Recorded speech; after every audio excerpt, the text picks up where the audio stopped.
Good afternoon, everyone. Thank you for joining us for today's Toolbox Tuesday session, SCAG Region Transportation Project Development Process. And today's session will feature an introduction and overview of the SCAG Regional Transportation Planning Process, focusing on transportation project development through the Connect SoCal RTP SCS Regional Transportation Plan and Sustainable Community Strategy, and the Federal Transportation Improvement Program, or FTIP. The session will cover how SCAG assesses project eligibility and readiness for federal funding and how SCAG aligns ProCal and the FTIP, as well as related federal requirements such as the congestion management process. So we know some people are still making their way into the Zoom meeting here, but in the interest of time, we can go ahead and get started, and I will pass it over to my colleague, Warren. Thank you. Thank you, Amanda. Good afternoon, everybody. And if you're watching recording, good whatever time you're watching this. Thanks. This, in part, was born out of feedback we received during our call for projects. Some of our staff will touch on that a little bit. We won't really talk about the call for projects for surface transportation block grant or congestion mitigation and air quality improvement program funds today, because we have a separate webinar that you can watch on that. There are links embedded within this presentation to that. But in part from that, as well as comments we received on the public participation plan going into our next regional transportation plan and sustainable community strategy, which we call Connect SoCal, and the next one is specifically named Connect SoCal 2050. As part of one of the comments from there was actually asking about exactly how the process worked. And we thought that was a great idea. So here we are. So thanks for that. And thanks for all of you joining on. There'll be an opportunity to ask us questions. This is really a high level and an introduction. There's a lot of rabbit holes that we could go down if we start looking at specific threads, but we're going to try to keep it high level. And we've included a lot of links and additional resources. In fact, the last couple of slides include additional slides that we won't really talk about today, other than just kind of initially showing them, but there's a lot of additional resources on here, as well as, we're always happy to provide additional engagement outside of this. So to start with, I'd like to highlight a little bit of housekeeping. It is scheduled for an hour and a half. The meeting is being recorded. All participant lines are muted. At the end, there'll be a question and answer session. If you have a question during the presentation, please type it into the chat box or press the raise hand button. We prefer that you, at least during the presentations, type it into the chat box. As you can see, I am online as well, so I can see your questions, and we will get to those as we get to the Q&A section. We're going to log all of the questions, and we'll make a selection of those, depending on time, to get through all of those questions. If there looks like there's a lot of interest in an additional topic, we can find an avenue to get that information out. So we will definitely put that out there. The closed caption option is available. You can click on the show captions on the Zoom ribbon. The recording of the webinar, as well as the slides, as I indicated, there's a number of hyperlinks embedded throughout the slides. We will make all of that available later on, either this afternoon or over the next couple of days. It will also be distributed to all of those that were registered for the event. And then at the end, there'll be a QR code that we encourage you to scan to provide feedback to us on future Toolbox Tuesdays.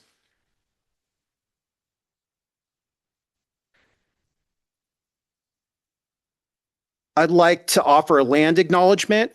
We are currently on occupied and unceded land of Indigenous peoples who are and have been the traditional caretakers of land in this region. We are presenting from the Chumash and Tongva land, If you haven't already, we encourage you to visit the resources that I will share momentarily in the chat to learn more about the land and indigenous communities where you live. So, patience with me as I multitask.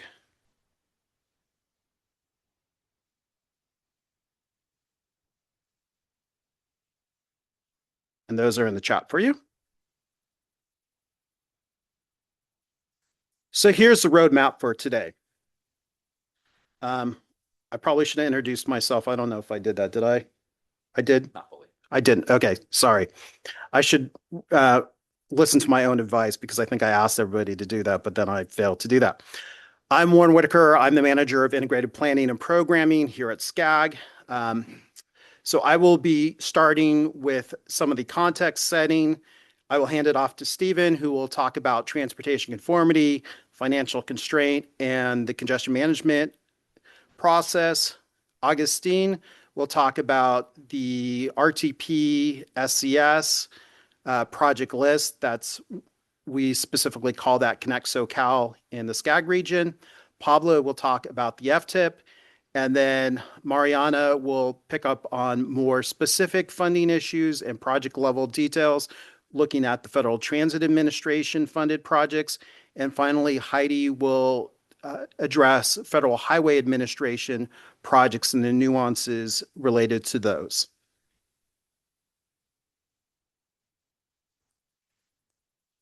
So before we get into more details on projects, it's important to have this kind of bigger picture perspective about how projects kind of fit into the larger picture. It starts off with performance goals because all of our planning processes are performance-based. It's a data-driven process, and it's really looking at these performance goals that you see in kind of the darker blue on the left-hand side.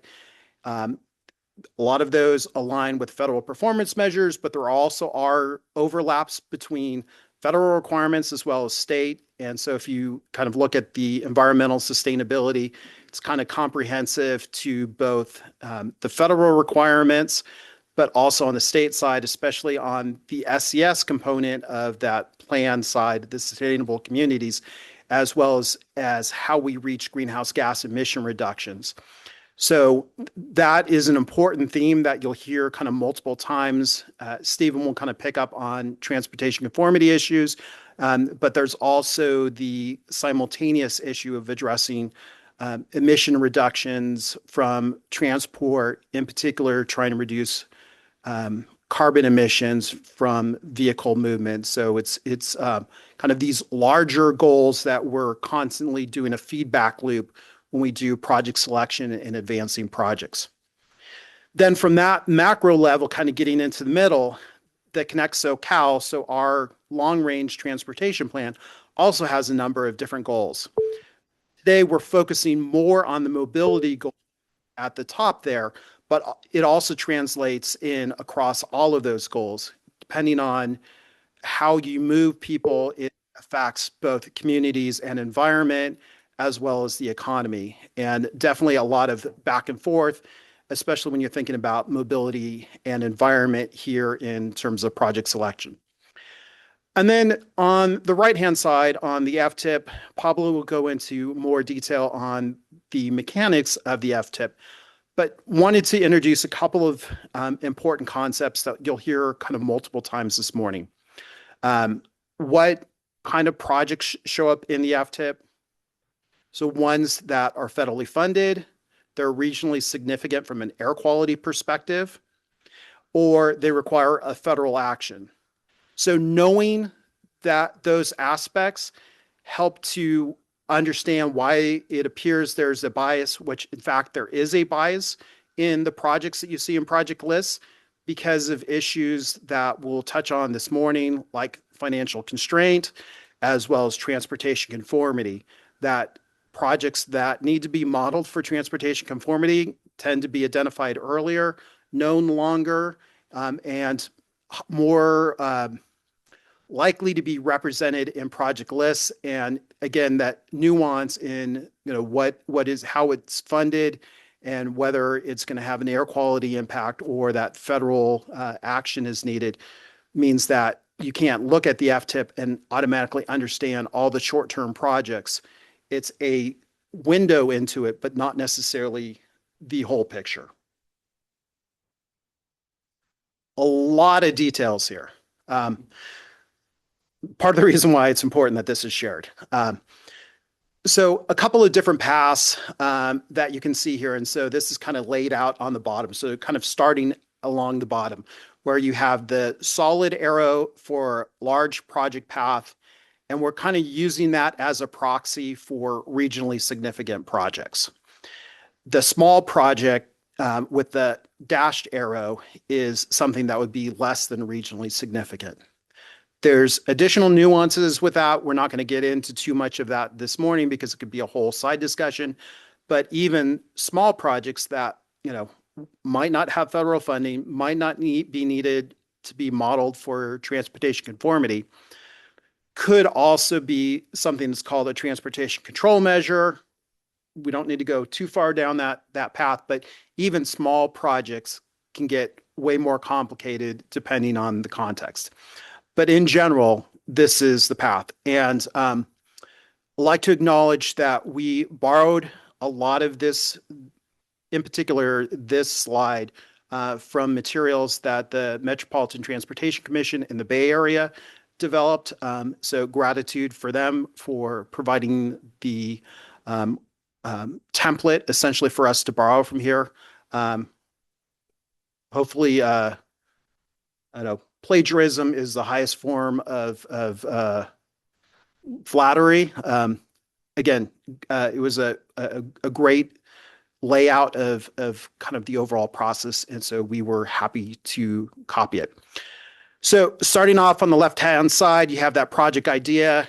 Stephen will touch on some of the nuances that kind of play into that project idea, that it's not just the, I have a great idea, and then you can automatically go from there. The idea actually needs to be done in context. And like, what are all the things that you're thinking about when you have that great idea?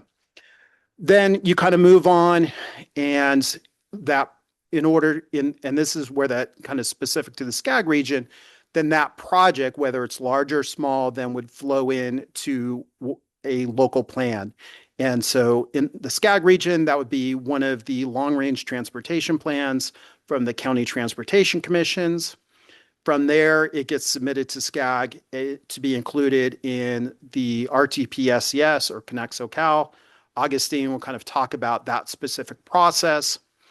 And then there's the issue of going from the long-range perspective, and Stephen will touch on how fiscal constraint is addressed kind of on the larger plan cycle versus then transitioning into the TIP period where fiscal constraint kind of changes from a system-wide approach to a more project level.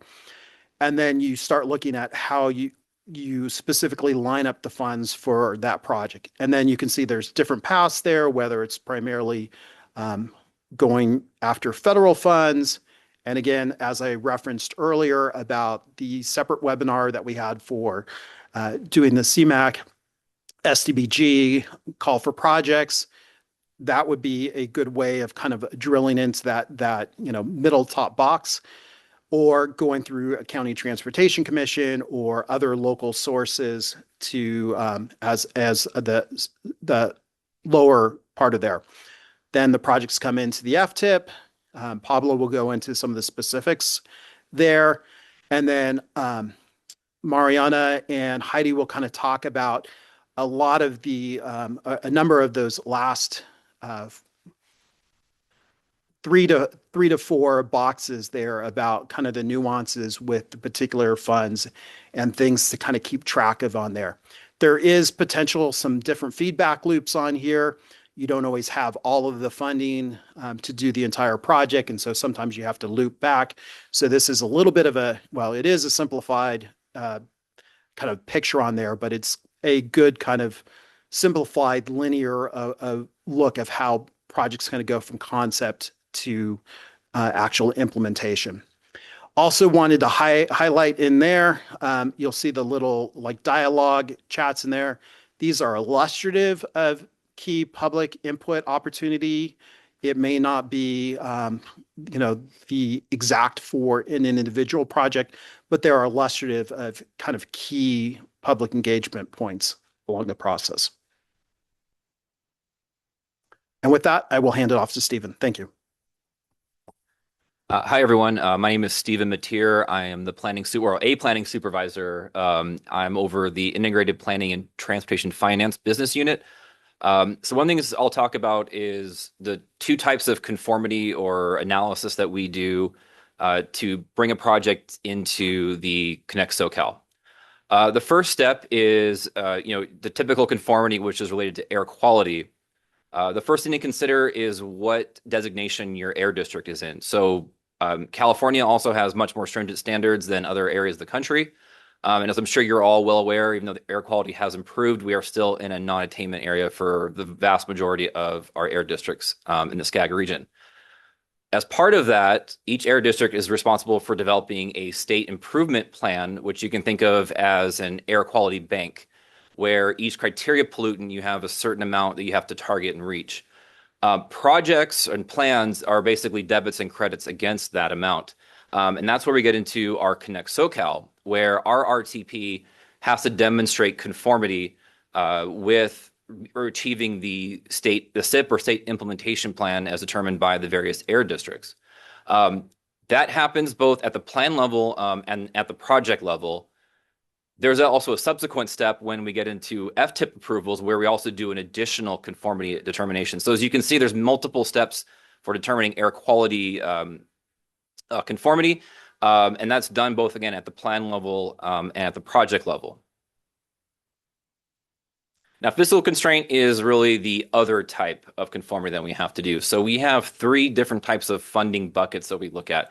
One is what's called the unconstrained project list. That I like to call as our wish list. These are our aspirational and long-term projects. These are usually projects that don't have identified funding or are reliant upon new additional funding that may or may not be available at the time.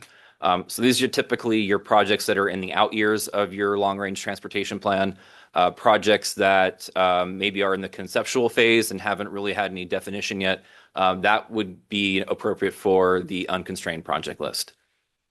Once we get down into the constrained project list, there are very defined objectives that we have to meet. The first one is, and I highlighted in bold this because this is very important, the costs have to match the reasonably available revenues. And what that means is that when we have our projects that are in that list, the revenues that are behind those projects actually exist. We can demonstrate that they are available for those projects, that they're eligible for those projects, and that they can be spent in that time frame. The other key aspect of this is not just to build the system, but to maintain that system that once it's built. So, for example, we would not want to build a new fixed guideway rail system and not have the funds to operate and maintain that system. So to be in the constrained project list, again, it has to be funds that are real, that are available, and are demonstrative to deliver that project and then to operate it.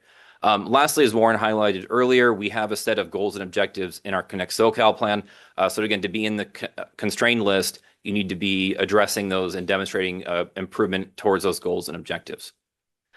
Moving further down into the refinement is our FTIP, which my colleagues to my left will further describe, is the Federal Transportation Improvement Program. Or now, again, that is assessed back for consistency, not just with Connect SoCal, but the SIP. It looks at the first 4 to 6 years of committed funding. So this is even more real than the constrained project list. And lastly, these are projects that generally require federal approval or are regionally significant. As Warren mentioned, you might see certain types of projects in an FTIP or a project list as opposed to others, and that is due to the fact that, again, these are regionally significant. So it doesn't mean that we're not funding or not building, bicycle pedestrian projects, other very important critical mobility projects. It's just that these are the ones you will see by nature of the regulations that we follow. And so one of those key planning processes that Warren alluded to that we are really trying to make headway on in terms of addressing our Connect SoCal goals and objectives is what's called our congestion management process. There are two types. One is the state CMP, which I believe most of the agencies in Southern California have opted out of, except for our friends in Orange County, and we thank you for continuing to do that analysis. But the other side of it is our federal CMP, and this applies to areas that are over 200,000 residents, which obviously SCAG would fall into that. And it is a series of planning strategies, planning philosophies to address congestion bottlenecks without looking at necessarily adding capacity as your first go. So as the cartoon on the right illustrates, again, we've all been stuck in traffic, and sometimes we think, man, if we just added one more lane, we'd be out of traffic. But I think we've seen over and over again that's not always the optimal strategy in every corridor. And so part of that is that looking at our federal guidance, we implement that in our Connect SoCal process, in our FTIP. And so projects that meet a criteria have to document how they've addressed TDM and TSM as part of their project development process, as well as showing in their environmental document how they're looking to implement those through construction and operation. And with that, I'll hand off to my colleague, Augustine. Thanks, Stephen. Hello, good afternoon, everyone. Agustin Barajas, Regional Planner in the Integrated Planning and Programming Department, and I'll be going over the Connect SoCal project list and the role it plays in this project development process. So the Connect SoCal project list, also known as SCAG's RTP SES, RTP being the Regional Transportation Plan and SCS being the Sustainable Community Strategy, is a federally and state mandated long-range plan that provides the basis for demonstrating transportation conformity. So this means the projects listed or analyzed in the plan, which is made up of the project list, addresses key requirements to reduce criteria, air pollutants, and improving mobility in the SCAG region. SCAG, as the MPO or Metropolitan Planning Organization of this region, is tasked with developing the RTP every 4 years with an outlook out to 20 years. And by the way, you'll hear me reiterate some of the same things that Stephen pointed out on transportation conformity, but it's critical to our process. I think it's good to reiterate.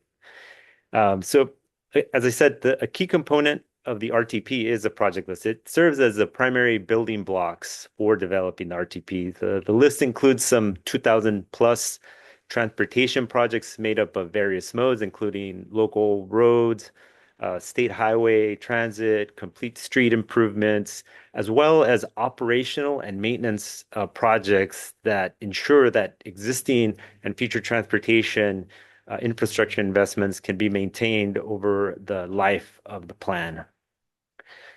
And we ask what projects need to be included in the project list? The projects that need to be included are projects that that require a demonstration of transportation conformity under the Clean Air Act. So these are projects that would be considered regionally significant, and the easy way to think of regional significance is any project that has the potential to impact regional travel.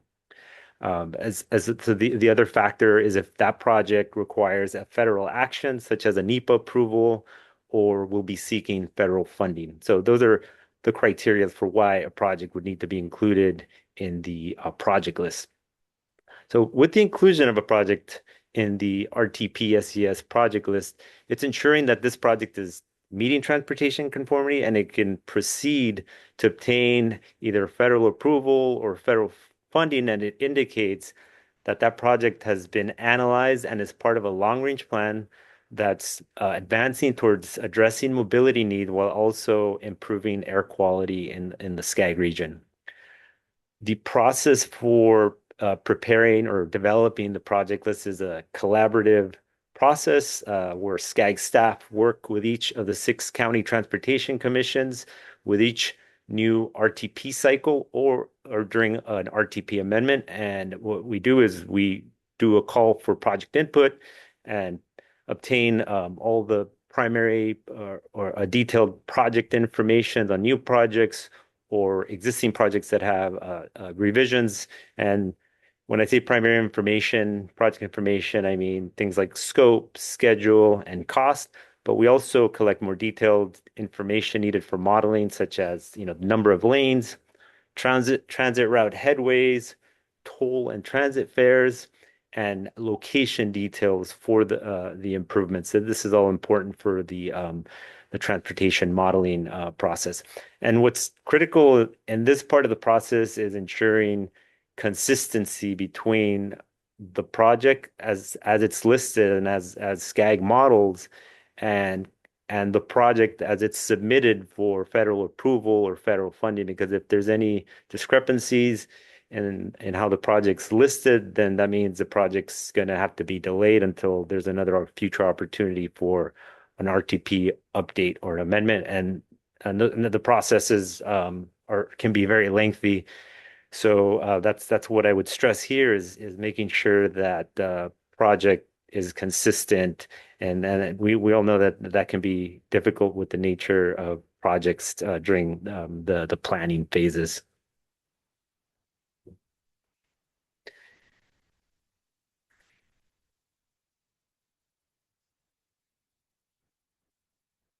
So once we've collected and evaluated all the project data from the county transportation commissions, um, we take that information, and I should have mentioned that this information comes primarily from the county transportation commissions, either local long range plan or local plan, or their efforts in reaching out to all the local agencies, transit operators, and Caltrans to gather all of the project input for projects that are currently in construction, but also projects that are planned over the next 20 years.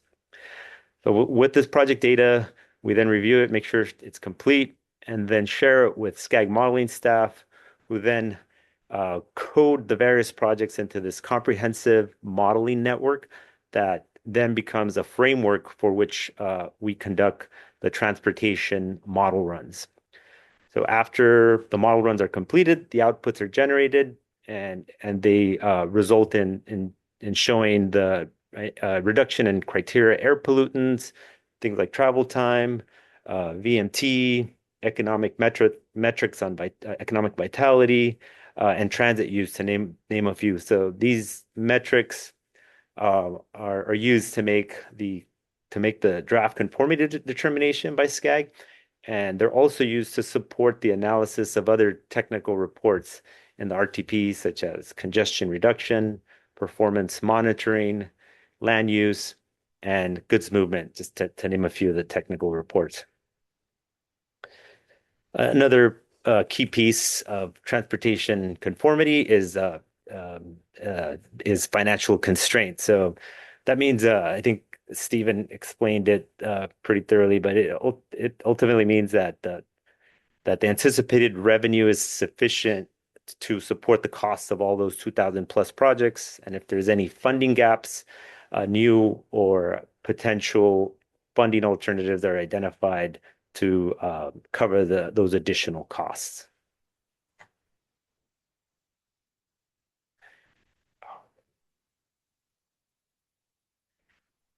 I won't go into too much detail on this diagram. Stephen's diagram, I think, did a really good job of explaining the three types of projects that are included in the project list. But what I'll say is to be able to, it helps to follow the diagram to understand the way the project list is posted on the website. So when you go on the SCAG website and open up the project list in PDF, you'll find that there are three tables, and the first table comprises the FTIP list of projects, and as Steve mentioned, those are the projects that have been awarded funding and are advancing towards implementation. Table 2 is the RTP, or projects in the planning phases that have been identified for future funding, or that funding would be reasonably available based on forecasted assumptions. And the outer ring, the third table, is a list of unconstrained projects. And these are projects that are identified for perhaps future implementation if additional funding should become available. One thing I just want to make clear here is that only when we say when we refer to the financially constrained list of projects, we're referring to only table 1 and 2, which is the FTIP and RTP. And also point out that the unconstrained projects are not modeled. And this other slide, this last slide I have, I just wanted to point to where you would find the current version of the project list. You can use a hyperlink on this slide if you want to see refer to the page, but you go to the Connect SoCal section of the SCAG website, and you would find the project list, technical reports, and then there you would look for project list, and that opens up the 3 tables that I just described. Lastly, if there had been any updates to any projects during an amendment, you would click on the amendment tab, and then any project that had been listed from the RTP the initial RTP adoption, you could find the updated version there. And with that, I'll conclude my section and I'll hand it over to Pablo.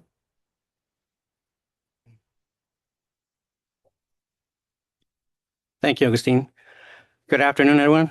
Pablo Gutierrez, Planning Supervisor for the Federal Transportation Improvement Program. As the Metropolitan Planning Organization, or the MPO for the 6-county region, SCAG is required to develop an FTIP, which is the short-range program that implements the long-range RTP/SCS to accomplish improvements in mobility and air quality.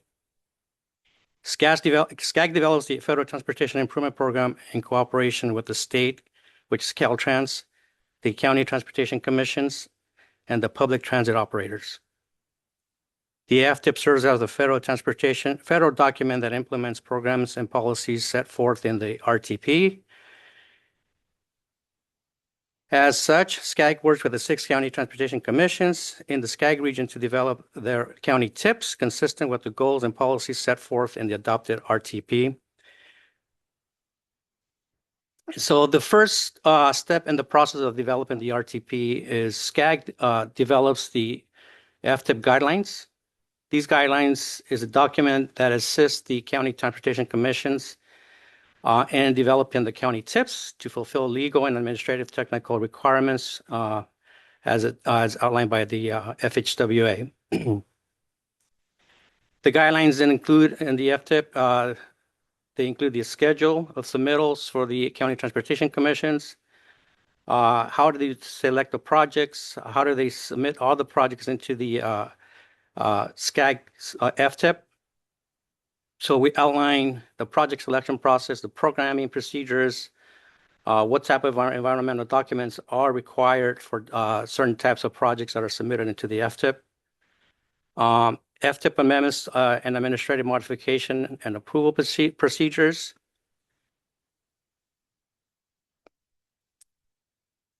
The guidelines include a checklist, and we since we're working on the 2027 FTIP, that's why you see the checklist here, 2027 FTIP checklist here. The checklist is pretty much consistent throughout all the FTIP developments. The projects must be consistent, as I mentioned previously, with the current approved RTP. Projects must be programmed expenditure dollars. The guidelines also include an FTIP package listing that the commissions need to submit, and so which includes a transmittal letter that's certifying that the county TIPs are consistent with the RTP, that their TIPs are financially constrained, a narrative that describes the changes in the projects, and what we look for in a new FTIP development is all new projects. We need to know which projects have been completed since the previous FTIP, what projects have been deleted, and what type of changes have been made to the modeling projects, which are the ones that are for conformity analysis. The financial plan needs to demonstrate, must demonstrate that all the funding in the first 2 years are readily available, and the funding in the 3rd through the 6th year are reasonably available.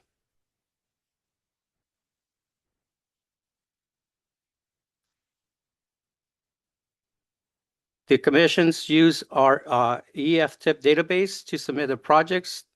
This FTIP database is only open to commission staff.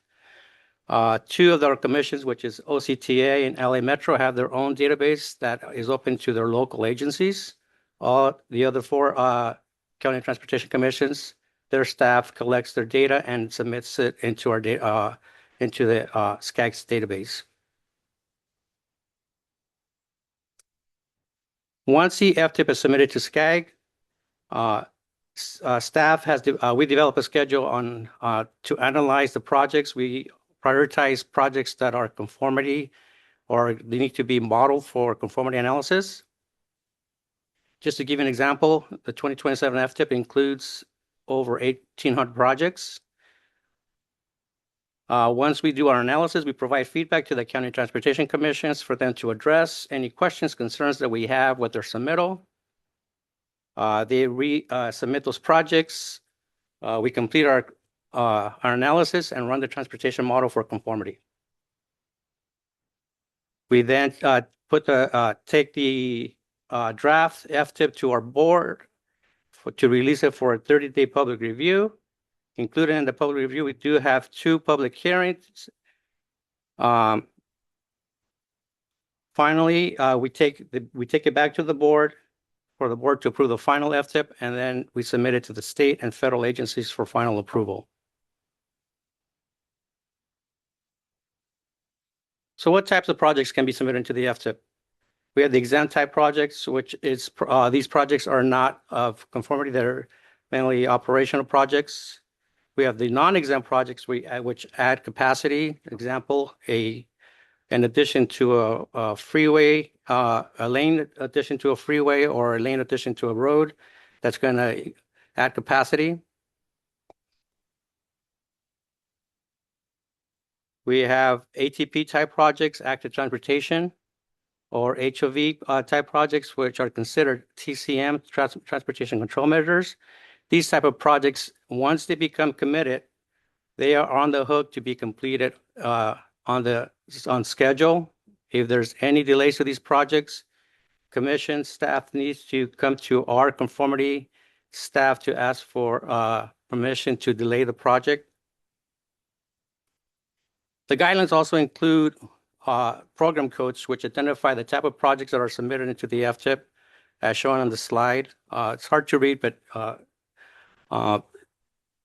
this helps us identify the type of projects that are that will be in the FTIP and whether we're going to model it or consider as an exempt or non-exempt.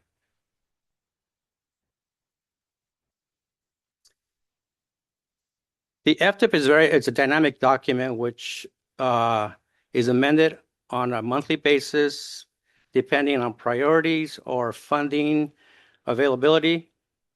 And we have 4 types of amendments. First one is the administrative modification, which is defined as minor changes to the project costs, schedules, scope, funding sources.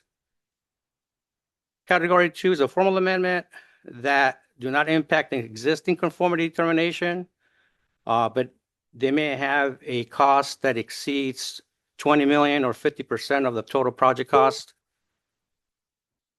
Category 3 is relying on the existing conformity determination. It's similar to category 2, but they may be adding a project phase. For example, we have 3 phases. We have engineering, right-of-way, or construction. So if a project is bringing funding into the first 4 years in the right-of-way or construction phase, that is category 3, and we have to determine whether it's going to impact the previous conformity determination. Category 4 is the formal amendment. This amendment is consistent with an RTP update. It allows the commissions or agencies to submit projects that are going to change the conformity or need to be remodeled. And some of these changes include project scope, completion dates that are going to cross the model years. So that's gives the opportunity for the commissions to go ahead and make changes to existing projects into the FTIP or bringing in new projects into the FTIP that need to be modeled. And and now I will turn it over to my colleague Mariana, who will go over FTA process. Thanks, Pablo. That was a helpful overview on how projects are programmed in the FTIP. Hi, everyone. I'm Mariana Pulido, Principal Planner in the FTIP, and I primarily focus on FTA-funded transit projects. So building off of what you just heard, I'm going to walk you through what happens after a project is programmed in the FTIP, how FTA projects move toward funding, the programming requirements that agencies need to be aware of, and how SCAG's grant concurrence fits into this process. So at SCAG, our role goes beyond long-range planning. We ensure that projects are consistent with the FTIP and Connect SoCal. We also serve as the designated recipient for several of the large urbanized areas in the SCAG region. And we also support transit agencies on MPO-related requirements. And it's also important to note that FTA funds cannot be obligated without SCAG concurrence.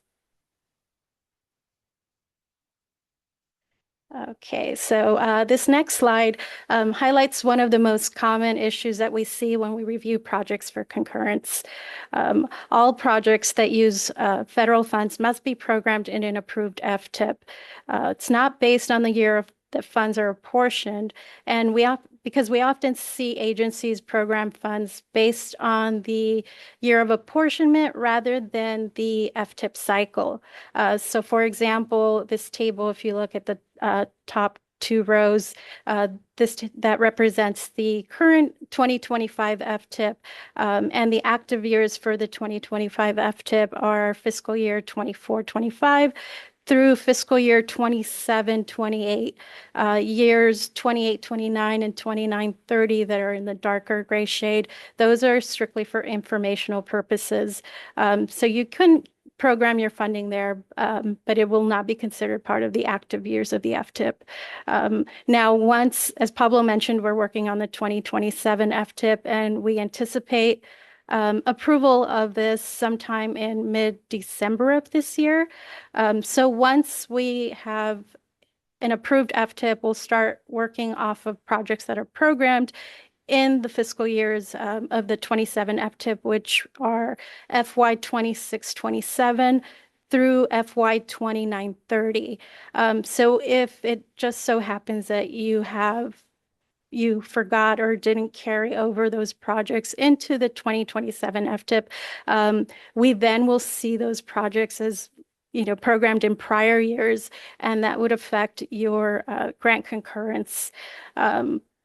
And we cannot issue concurrence until the programming is revised. So there will be some delay in the grant obligation. But once your programming aligns with the grant, that's when we can continue the process and issue your concurrence.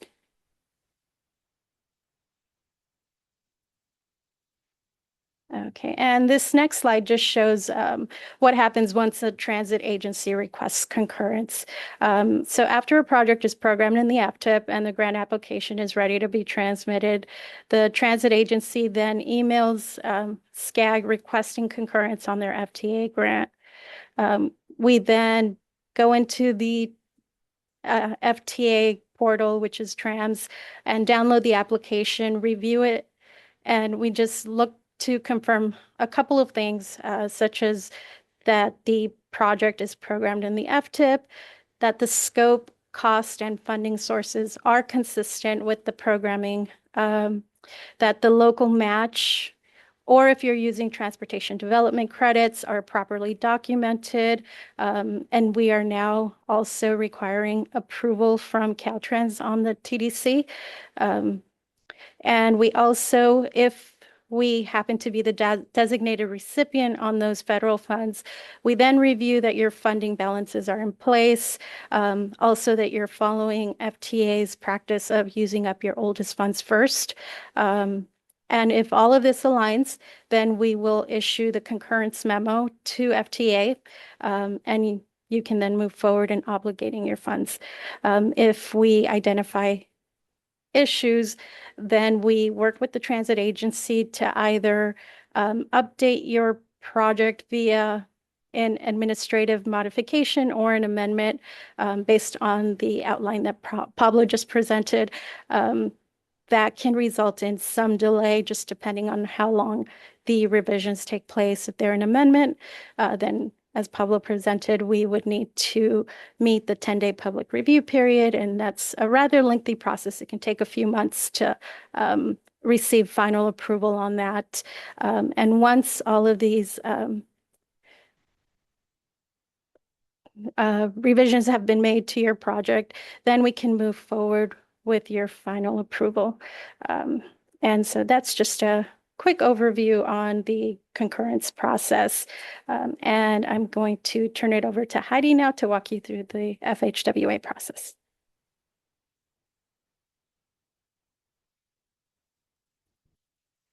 Thanks, Mariana. Hi, I'm Heidi Besslinger, Principal Planner in the FTIP group. So this slide provides an overview of the overall federal funding process. The SCAG region receives an apportionment of certain federal transportation fund sources from the Federal Highway Administration, or FHWA, which I'll review in the next slide. SCAG, as the MPO, is responsible for the project selection process for these fund sources. Available funds are distributed to the region by SCAG through a call for projects process. Once projects are selected and awarded funding, they must be programmed in the FTIP. As Pablo mentioned, this process is conducted by SCAG in coordination with the county transportation commissions and the implementing agencies. Upon approval in the FTIP, implementing agencies work directly with their Caltrans local assistance district to complete the obligation process. Once the funds have been obligated, then the implementing agency can begin work and incur eligible expenses. These expenses are then invoiced to Caltrans local assistance for reimbursement. This slide shows all of the FHWA fund sources that SCAG oversees. The Congestion Mitigation and Air Quality Improvement Program, or CMAQ program, was established to fund transportation projects and programs that contribute to the reduction of criteria air pollutants. The Surface Transportation Block Grant, or STBG program, is a flexible funding source that provides federal transportation funding for projects that preserve and improve the conditions and performance of highways, bridges, and public roads, pedestrian and bicycle infrastructure, and transit capital projects. The Carbon Reduction Program, or CRP, is a new funding program that was established to fund projects that decrease transportation emissions, defined as the carbon dioxide emissions that result from on-road highway sources. So SCAG anticipates conducting a call for STBG and CMAQ funds every odd year. Program-specific guidelines are adopted by the Regional Council and provide guidance on eligibility and application scoring. SCAG's first call for projects, which awarded STBG, CMAQ, and CRP funds, was completed in June 2024. In December of 2025, SCAG completed its second call for projects, which awarded approximately $1.2 billion in STBG and CMAQ funds to 132 projects region-wide. Earlier this month, the SCAG Regional Council adopted the SCAG programming procedures. The programming procedures provide post-award guidance to our awardees for project delivery, as well as clarifies the roles and responsibilities of SCAG and the county transportation commissions.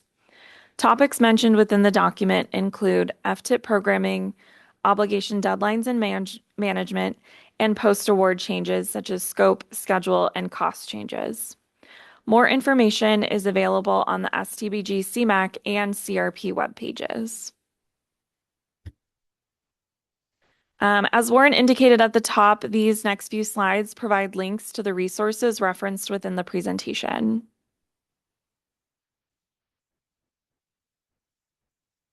We'll now open it up for Q&A.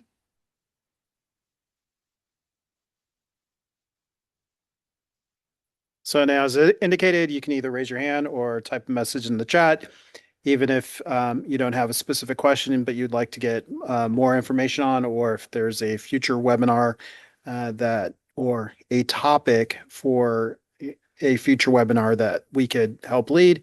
We would love to hear your feedback and work on getting that together. Or if you want to reach out to us offline for specific questions, we can arrange that as well. So we will keep it open for a minute and see if anybody types something up or raises their hand. I don't see any hands raised right now, but we will be here. Okay, I see Brandon. Go ahead and ask your question. Well, hi, thank you for the presentation. It was really informative. At the Coastal Commission, we're trying to improve how transportation works in the coastal zone and trying to connect things a little bit better with coastal resources. And one of the things that we've been able to hear for funding timelines, you have a certain amount of funding to spend in a certain amount of time, but maybe you can't get everything done.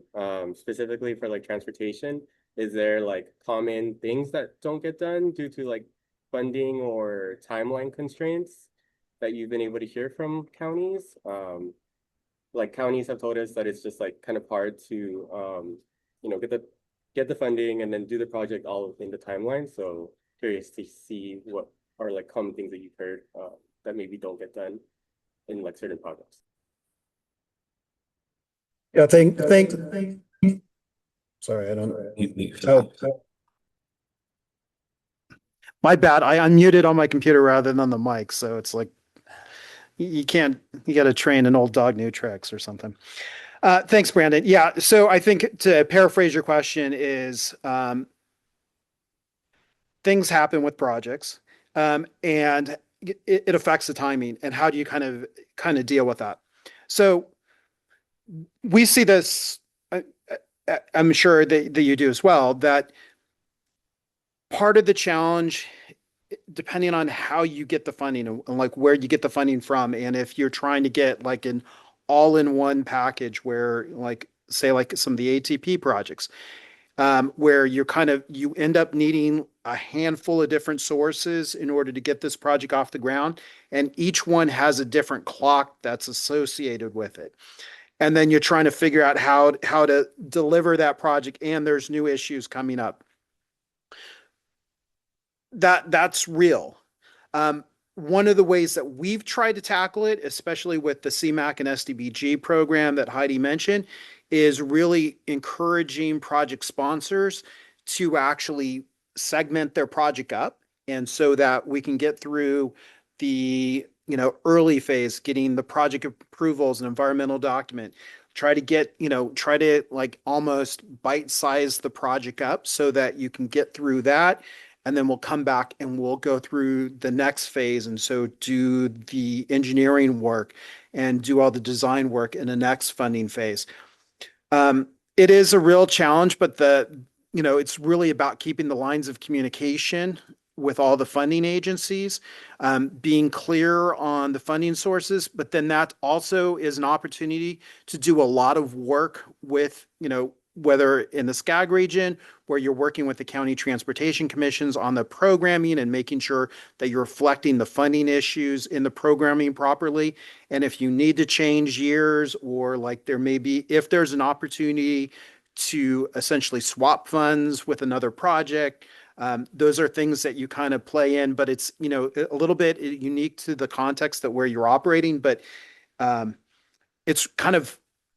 it's both looking at your project, but also looking with partners and how you can kind of be strategic in managing the funds overall for your region. So it's a little bit of everybody needing to help work on it together. But so our particular focus has really been on trying to almost bite size off these. It's what's the story? You can't, how do you eat an elephant? It's one bite at a time kind of thing. And really that's a little bit how we kind of try to go at it. So thanks. Yeah, that makes All right. sense. Thank you. Couple of questions in the chat. Thanks, Brandon. Okay. Did some of you have one ready? I can't see him. Okay. So I have it. So it looks like I'm the MC. I apologize. There was a question about the recording. So the recording will be posted. Thank you, Amanda, for addressing that. How often do we have a category 4 formal amendment? I can take that. And you already got that. Oh, thanks, Pablo. For CMAQ and SDBG, do recipients need to follow all federal guidelines such as Buy America compliance? Yes. There's no get out of federal regs free card that we don't have any of those. We ran out of them. No, there weren't ever any cards like get out of federal requirement cards. Yes, you do have to apply all of those. It gets particularly challenging if you're trying to buy new vehicles. And I think that's, looking at transit vehicles, and if you only have a few operators or a few manufacturers that sell that particular zero emission bus, it's a real challenge.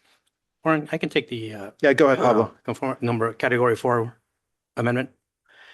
The category 4 amendment is usually done during an RTP update or an RTP amendment. The reason for that is because it does take about a year to perform an RTP amendment or an RTP update, and it requires new conformity determination for projects that are going to have changes to a project scope or a completion year.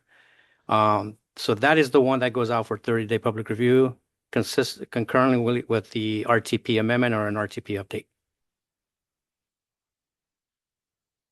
Great. Thanks, Pablo. All right. So where am I at? I think so. There was a question about CMAQ grant. I think they're asking about the air quality analysis that's included in the application and what type of reporting or requirement from SCAG, CMAQ after it's transferred to FTA. So when projects are programmed, there is a continuing ongoing, as long as it's in the quad, right? Those 4 years that Mariana talked about, going from the 2025 into the 2027, those ones that were kind of unshaded and weren't red, that is what we call the quad. So that's kind of like the active years of the FTIP. If you have CMAQ funding in there, you are also reporting on the air quality benefit for that. So if you've done a good detailed analysis, you have the backup of how you did that. And especially if there's not any changes in the project elements, a lot of times you can continue to use the same air quality analysis that you initially did and essentially update that. But that is a regular responsibility when you're using congestion mitigation air quality improvement program funds. All right. How do you check project readiness? Have you been programming your carbon funds? Well, project readiness is complicated. It's kind of dependent on the specifics of the project. If you're looking for early phases, in the environmental phase, and you're trying to get, PAED, the project approval environmental documentation, or pre-development, doing the engineering work, that's a lot different in how you define readiness versus if you're, doing right-of-way acquisition, which, depending on the right-of-way acquisition, some right-of-way acquisition is relatively easy. Some of it is really complicated, especially when you start getting into utilities and surprises and there can be surprises that you don't anticipate. That whole Rumsfeld known knowns and known unknowns and unknown unknowns and all of that stuff. And then on the construction side, so the local assistance procedure manual that Heidi mentioned, going through that Federal Highway Administration side, that Caltrans, the amount of work that's kind of tiered up for each phase is a good illustration of how you kind of have that sense of readiness and how much additional work is needed to get into that next phase. So that, like, when you go into construction and you're ready to move forward on that, there's a lot more that's required to get to be able to obligate those funds for that construction phase. So that's kind of a good illustration of some of the elements that you might want to be looking at in terms of readiness. And how have we been programming your carbon funds? Well, we've already conducted our call for projects for the entire IJA period for the carbon reduction program. So those have already been selected and programmed out, and you can actually see that programming in our FTIP. Part of Pablo's slide had links to both the EFTIP as well as other FTIP materials, so you can actually go in and look at those specific projects. Right, the next one, can you reiterate the difference between funding apportionment year and an FTIP year? If our funding is for federal fiscal year 24, should we put all that funding in year 27 in the FTIP? Okay, so there is a difference between apportionment and what year it gets programmed. And that is part of what we addressed in the programming procedures that the Regional Council just approved earlier this month that Heidi mentioned. So there's a couple of different issues with it. You often can't program the apportionment in the same year, or what you program in a particular year isn't always the exact apportionment because often you can't move that quickly. The other part of this is Caltrans, and this is probably similar in every state. The state DOT often are trying to use oldest dollars first. And so the same that where we are working to make sure that the region doesn't lose federal funds, the state DOTs are trying to make sure that there's no loss in federal funds. And so there's always a practice of trying to use those oldest dollars first. That being said, you only can really use the apportionment that you have available for each federal fiscal year. And then you can throw in another rub because there's obligational authority, which is then less than the apportionment that you can actually, it's how much you're actually authorized to use of that overall apportionment. And then there's a whole thing called August redistribution, which is a whole other masterclass in transportation funding issues. But yeah, so, in general, what you're trying to do is have a pretty good nexus between the two, but it's not necessarily spot on. Right. And I just want to add for FTA funds, FTA also has that rule of oldest funds first. So if you do have funds that were apportioned in FY24, then yes, you can program those in 25, 26. But just remember that in December, when we start working under the 2027 FTIP, those funds will then need to be carried over into 26, 27 if you have not moved forward with your grant for obligation yet. Great, thanks. And I think, unless I'm missing, okay, so thank you. I think we've got all the questions in the chat. Hi, Warren. I just wanted to make sure you got the second question from Jenny at SBCTA. What's the difference between TCWG project conformity and FTIP conformity? I just didn't catch if you answered that one or not. And since we have time, wanted to make sure we can go back to that. That's an issue of going into nuance. So it's looking into, is it a project of air quality concern is generally one of the key activity or decision points that happen in the transportation conformity working group. That being said, if you step back, the transportation conformity working group is part of kind of the overall conformity process that has the interagency consultation on these issues. So every time we do one of those amendments, so that 4 different amendment types that Pablo addressed, we also, in addition to all of the ones that have a noticing process, we also notice to the transportation conformity working group on there. So that's a way to ensure EPA, federal highways, federal transit, Caltrans and multiple parts of Caltrans, so both like from planning or their air quality group, we all have an opportunity, as well as the air districts, to try to address those issues of mutual concern. So as Stephen talked about, where you have like the local air quality improvement programs, or kind of statewide trying to, address the overall state implementation plan for air quality. This is an opportunity for those kind of ongoing dialogues on kind of those larger issues. And so there's a lot of reporting that goes on there, but on the individual project level, most of those reports are not so much kind of like this overall regional conformity. The regional conformity is what essentially is like oftentimes is like a part of the staff report and an attachment, like when we do a formal amendment,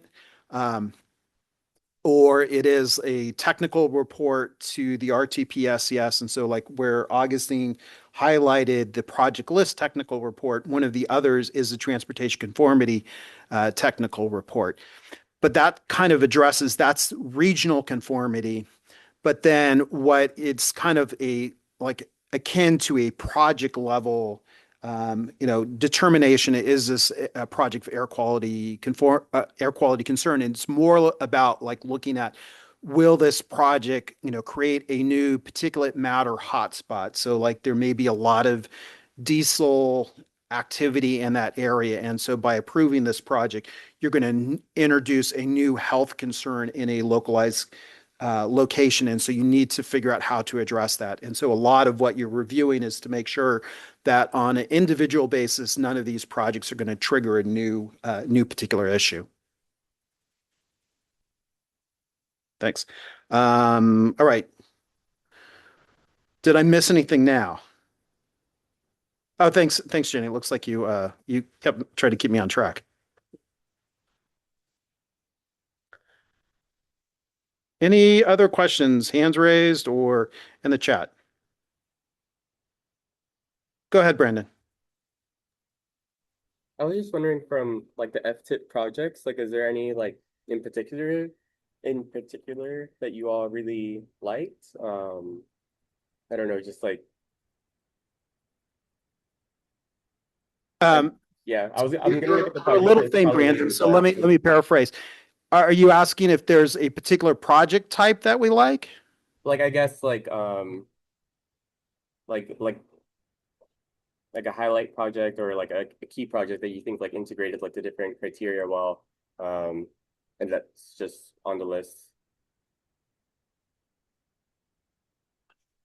Yeah, I don't know. Or I guess like maybe like different or from that project list, like different aspects that you all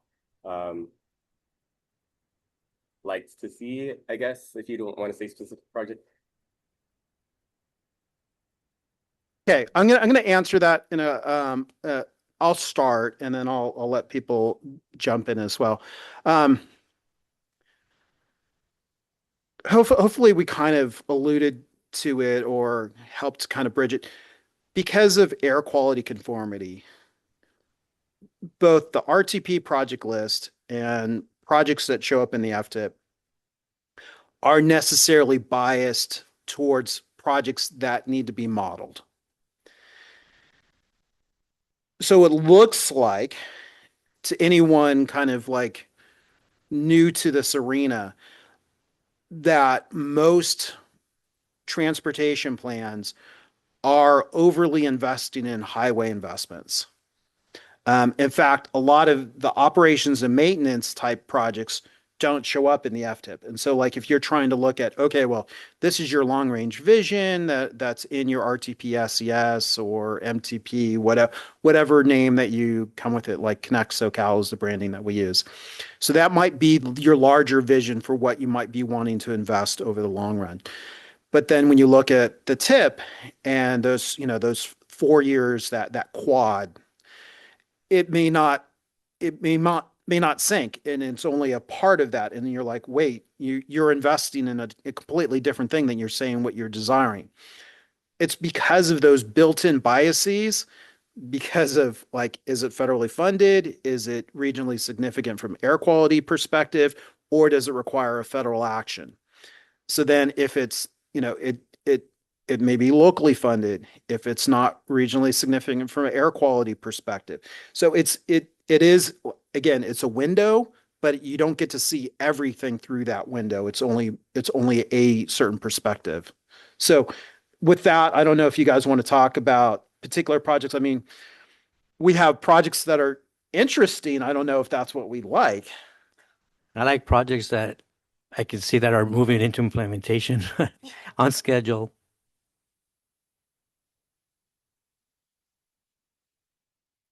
Well, I don't know that there's like particularly a showcase project. The way that our projects are they come into the plan is through, really a long-term planning process with our county commissions, our local agencies. And so what you really see in the project list and then in the FTIP, those are the high priority projects that, like Pablo said, are moving forward towards implementation. So, we really see that by the time it gets to that point, these are really the regional priorities. And these are the projects that, are going to be making a difference and that open up, in your lifetime. I think, not to get too poetic, but I think about when I grew up in Southern California, it was really just the blue line and, part of the red line. And now my son and I can take the train from where we live to the science center. And he's going to grow up in an LA that is much more transit oriented than I ever did. So it's really exciting to see, that happen. Yeah, and then almost to loop back to the beginning, I think what's particularly cool for me is, growing up here as a kid and like I knew there were mountains back there, but I never got, I got to see them a couple times a year. And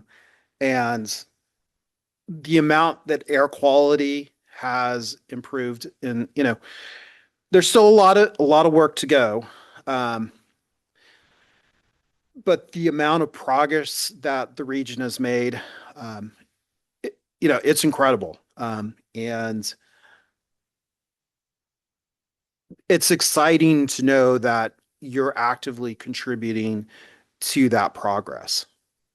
So maybe that's part of the answer that you're looking at. I don't know if it's a individual project, but I think it's kind of the collective action.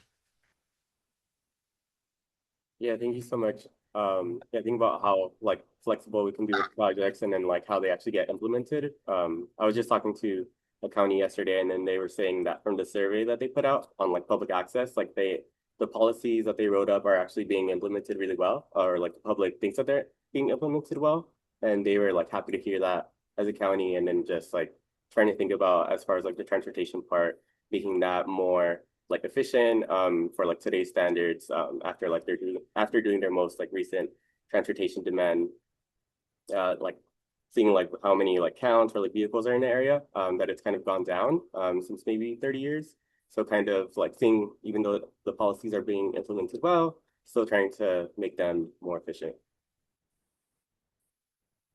Yeah, no, that's great. The other thing, this is not typically a fast, it's not like something where you can, to go back to that chart where I had the idea to, implementation. That's typically like a decade to 3 decades, and depending on the project, it might be 5 decades. And maybe after its 5th decade, then the project is gone at the way that it was, and it's a whole new concept. A lot of this is very much a long game issue. So it requires a lot of perseverance and patience. At the same time, you do get opportunities where you've worked on a project. SCAG has another program. It's called Go Human, and it's really kind of in that, first stage, that kind of idea side where you're looking at particular issues and you may be looking at a crossing issue. There may have been a near miss and hopefully not a fatality, but there may have been a fatality, and so you're looking at, okay, how do I improve safety for vulnerable road users? it becomes an idea, and then you start working down the path to, okay, I want, I know I want to do something, so I do the Go Human and I test out some different concepts. Then I come through for the call for projects and I get some funding to do the environmental work or maybe the design work, and then you kind of go through all of these phases. So it's exciting to kind of see those progress and see those ideas delivered. I still find, projects that I've worked on over the decades that I've been doing this, and it's exciting to see projects that you've worked on, over a lot of years, and actually go out and, be able to, I don't know if it's like put feet in grass, but maybe put feet on pavement and concrete, or to actually experiment or experience, or to actually ride the A line, because it's not the blue line anymore. But yeah. So thanks. Other questions, comments? Thank you. Great. Who's the clicker? We want to go forward on the. I know it looks like we're losing a few people there. Before you leave, please scan this so you can respond to the survey. And thank you, Amanda, for also putting it in the chat. Please take the time to fill this out. It will help us kind of figure out new topics to talk about. And we'll stick on, we go to 2:30? Yeah, also, okay. I'd like to add that before people start logging off, is that even though SCAG is responsible for developing the FTIP and the RTP, we do have a great partnership with our County Transportation Commission staff. So we do want to thank them for their contribution and submitting the projects in a timely manner. Great. And there's a number of them that are online as well that, again, so thank you for the participation and both participation in the event, but for your ongoing collaboration. It's to take somebody else's phrase, this is very much of a, takes more than a village. It, takes a city, it takes a region to do all of this. And this is just like, in part, a superficial look at all of the things that go into the mix. But hopefully you kind of come away with a better understanding of how all of the moving pieces kind of come together. So thank you.